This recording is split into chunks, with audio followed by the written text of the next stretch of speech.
welcome everybody to another episode of the Startup Junkies podcast. Thank you for tuning in wherever and however you're tuning in. We appreciate you share with your friends, colleagues, and we appreciate that. My name is Caleb. I'm joined by my co-host, Jeff Amerine. How's it going, Jeff? Oh, it's going great. Glad to be here for another episode. Absolutely.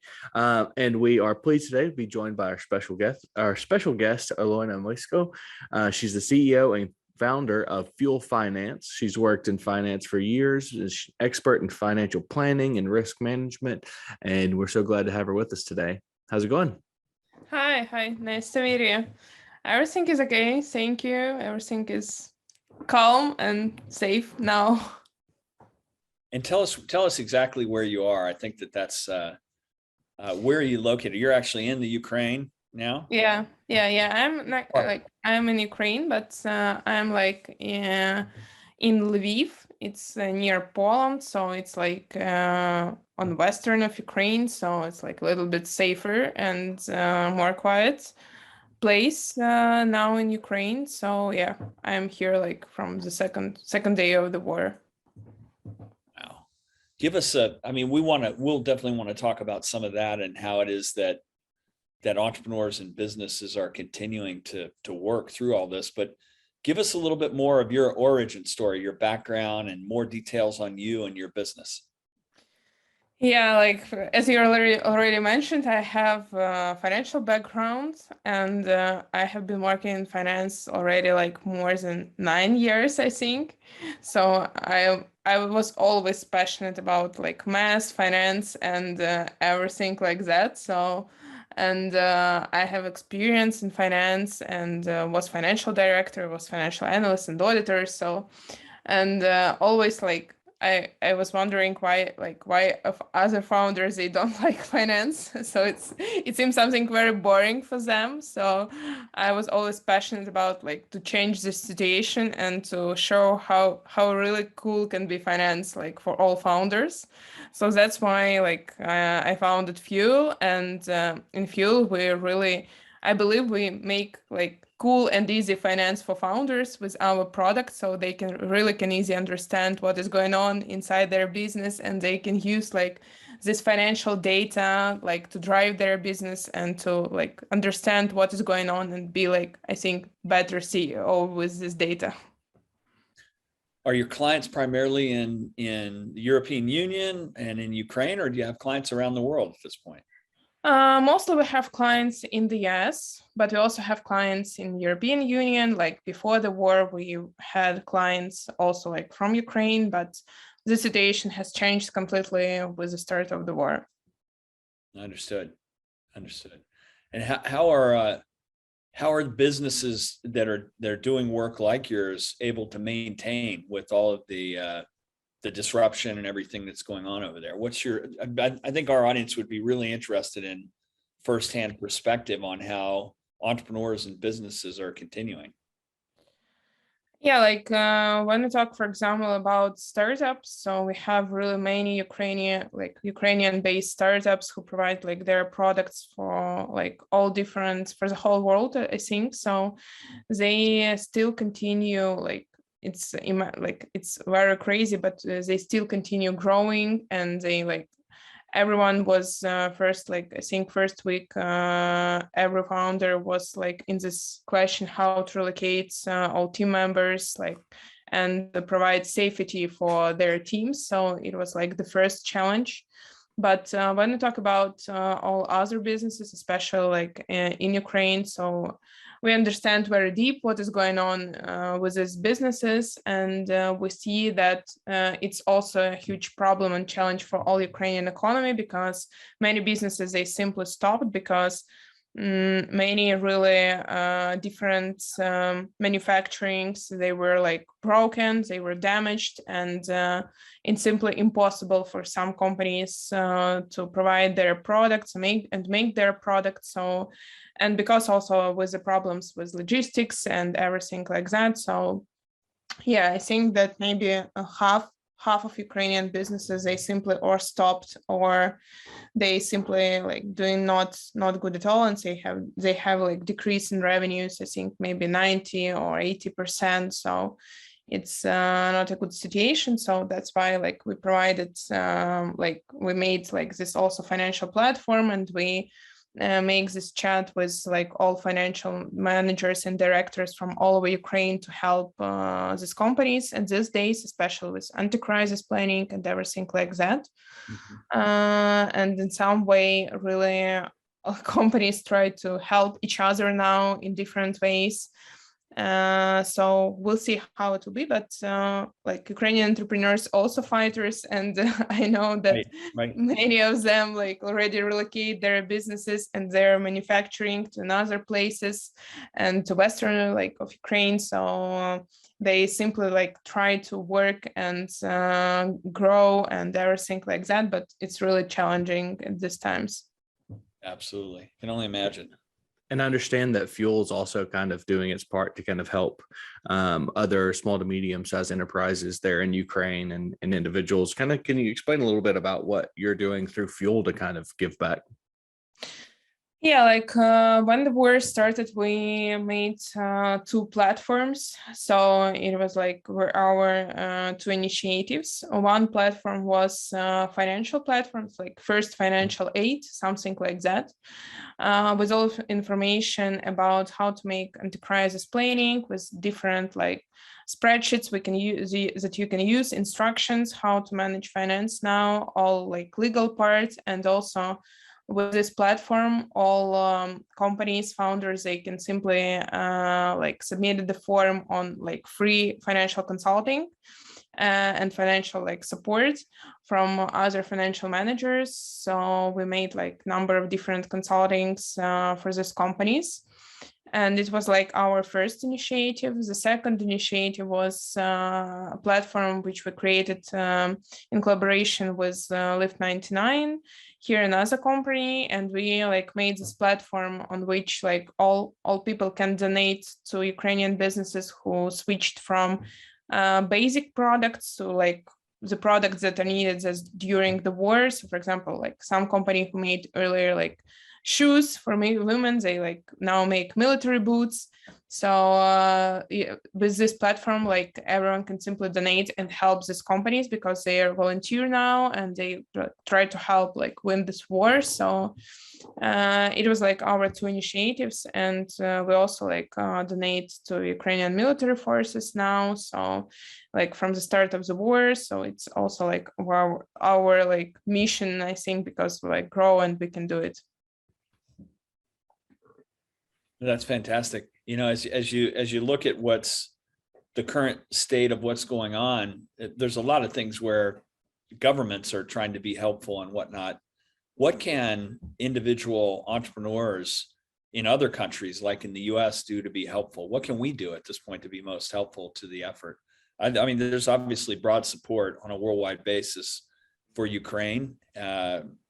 And so I think I'd just be interested in knowing what can we do to be better partners to Ukraine?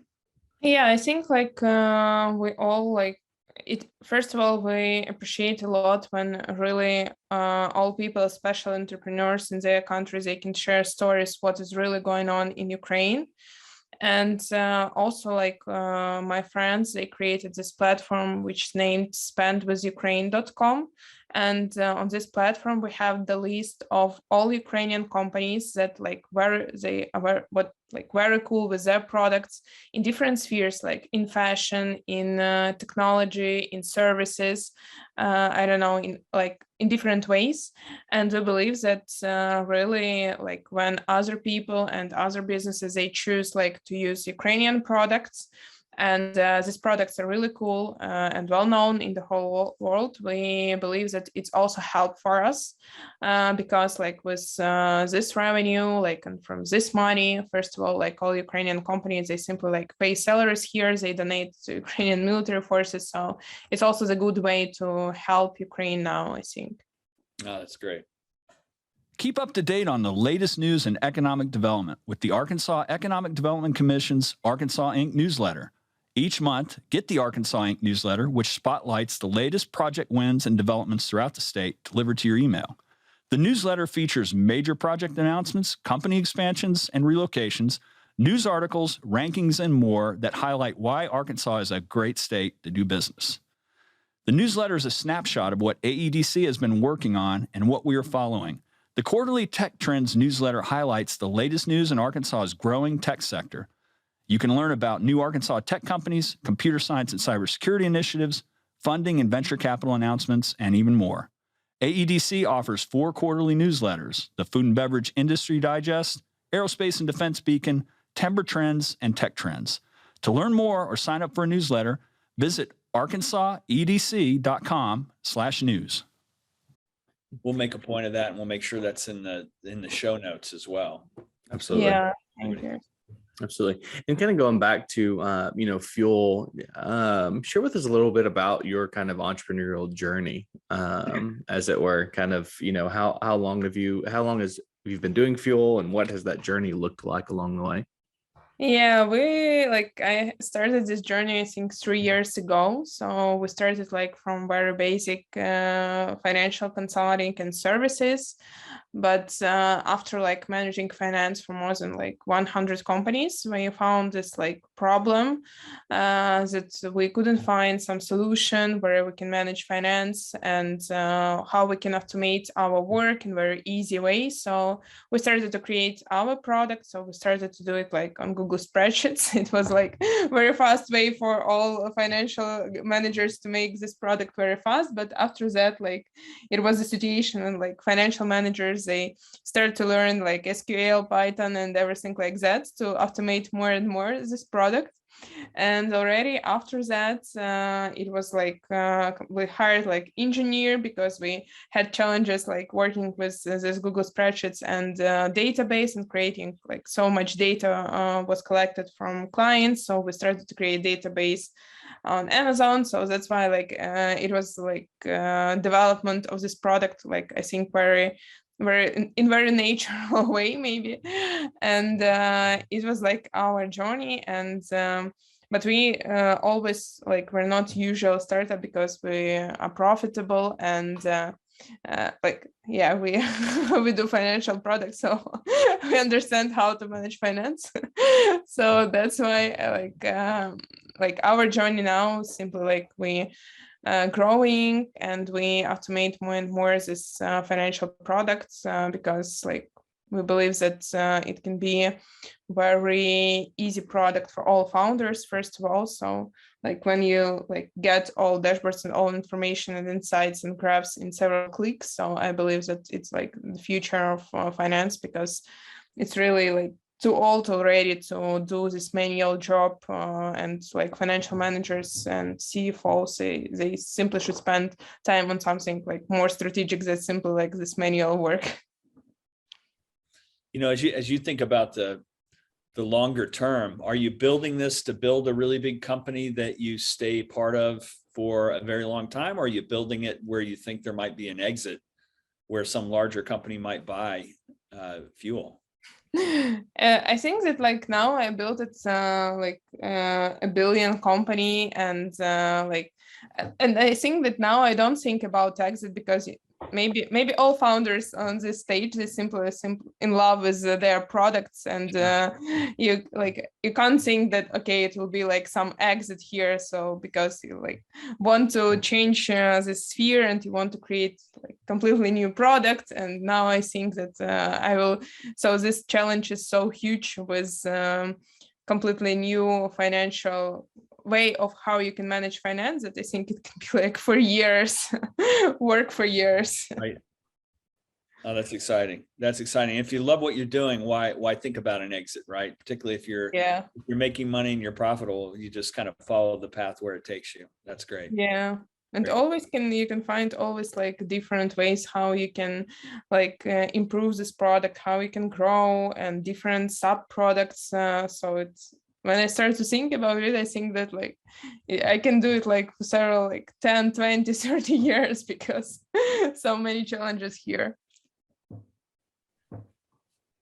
And what does exiting is not, in the game plan, but what does winning look like moving forward? I think there's like two strategies, or exit or IPO. So that's why I think like the second one maybe will be like the reason. So to see like the company like on this stage, and to make such product that will be like very cool to be really some on the stage with like IPO or something like that. How big is the team now? How many team members do you have? Now we have like 22 team members, so like not a small team. Yeah, but everyone I think is passionate really about finance inside the team. So we have like many people with financial background. Sure. All based in the Ukraine, or is it some virtual? No, not all based in Ukraine. Like more than 20% they are like in other countries, but completely I think 90% of team members are Ukrainian, from Ukraine. So completely Ukrainian team. Yeah, oh, that's great. And all with finance background, or some engineers or software folks? You have a mix? Engineers, we have like product team, and 5 people in product team who are really creating this product now, and engineers. So yeah, it's like they're in Ukraine. So have you gone about building out that team? What does that look like as you kind of looked at supplementing your team with various talents and kind of building that team culture?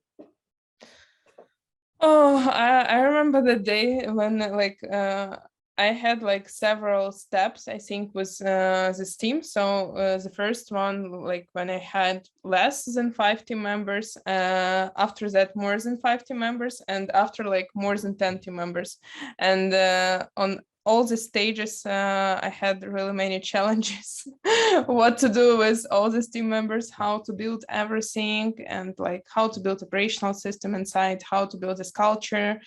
But I think that like acquiring the culture, it started like from first days, because I think like we have this phrase inside our teams that you should do it with passion or not at all. So that's why like we have like all crazy team members who are very passionate, but also like we have this culture of responsibility inside. So responsibility before other, like with other team members, responsibility especially working with clients and for our customers and what we provide. So it's like also about like our culture, but I think like now, especially in this period of time, and like when from the start of the war, we finally saw like what this culture is, because we understood all this like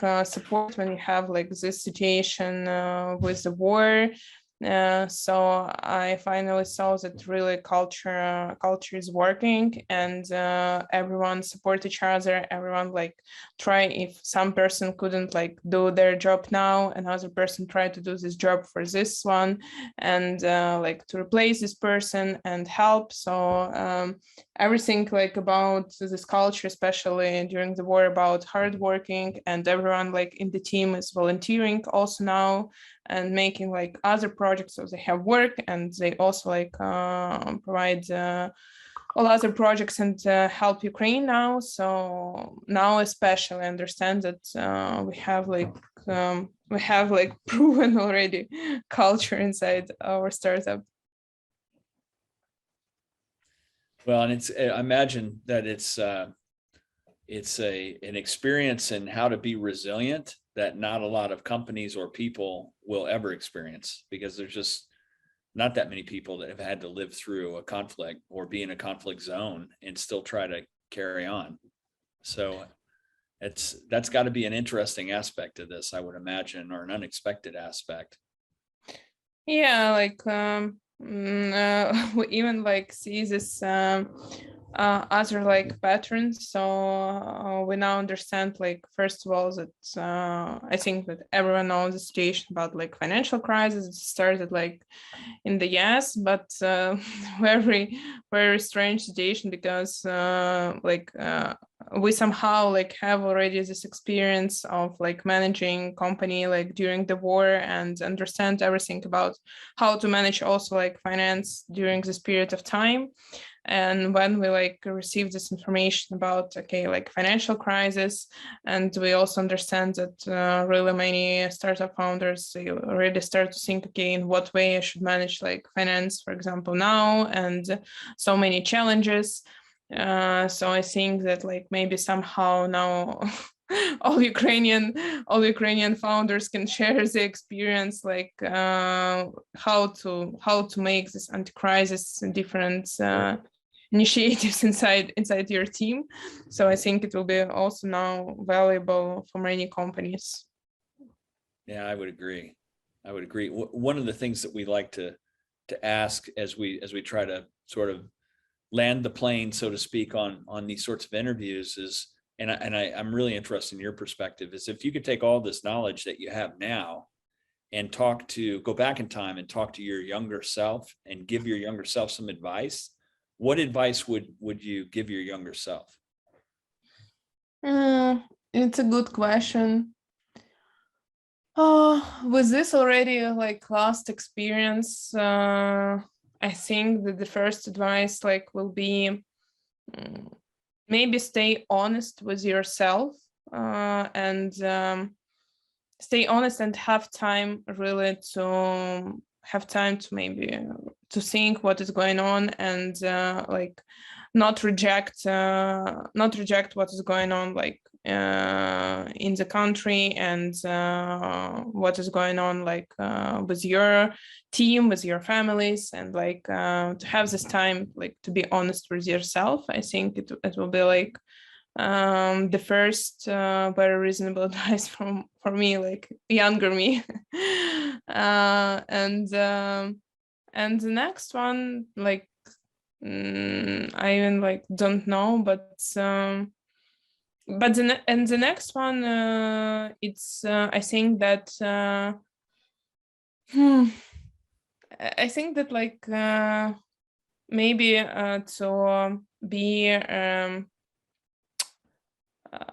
to be more honest with all team members also, because like already having this experience, I understand that in some situations like team members is simply like want to talk with you like simply friend, human, like especially like in this situation, and it's okay. So it's not like a situation when you should be always like, I don't know, like the person who like will do anything, like something like that. At some periods of times, team members, they simply need like basic usual talk, and it will be enough. So, and it will be like more honest ways, and like start to stay like very cold, and like you can fix everything. So maybe better will be to be honest. So I think like this two will be applicable for younger me. Great advice. Caleb? And if our listeners, want to learn more about you, want to connect with you, want to learn more about Fuel, what's the best way that they can reach you or learn more about Fuel? I think like our website, fuelfinance.me, is the best way to reach and understand what we do, and check our video. We made a very cool video before the war about finance. So I think it will be interesting for everyone. Awesome. We'll include that in the show notes too. You're an inspiration to all of us, and you ought to be an inspiration to all the startup founders and small business owners, because if you can continue to do what you're doing under these circumstances, a lot of us don't have any excuses for not being tenacious and having the resolve to build great businesses. So thank you. And I know that our audience is with you and the whole world. So best of luck for continued success. Absolutely. Thank you. Thank you so much. Sure thing. Thanks for coming on. Bye. Bye. ecosystem builders, entrepreneurs, chambers of commerce, mayors. If you're interested in taking your economic future into your own hands, we've got a book that can help you. Creating Startup Junkies, Building Sustainable Venture Ecosystems in Unexpected Places is the guide. It's a little bit inspiration. It's a little bit toolkit. What it will allow you to do is take your economic future into your own hands and build a sustainable small business, innovation, and entrepreneurial ecosystem in your backyard. If you'd like to hear more, check out creatingstartupjunkies.com. The Startup Junkie podcast reaches over 100 countries and has had over 100,000 downloads. If you're interested in reaching some of the most motivated and engaged innovators and entrepreneurs on a worldwide basis, give us a shout.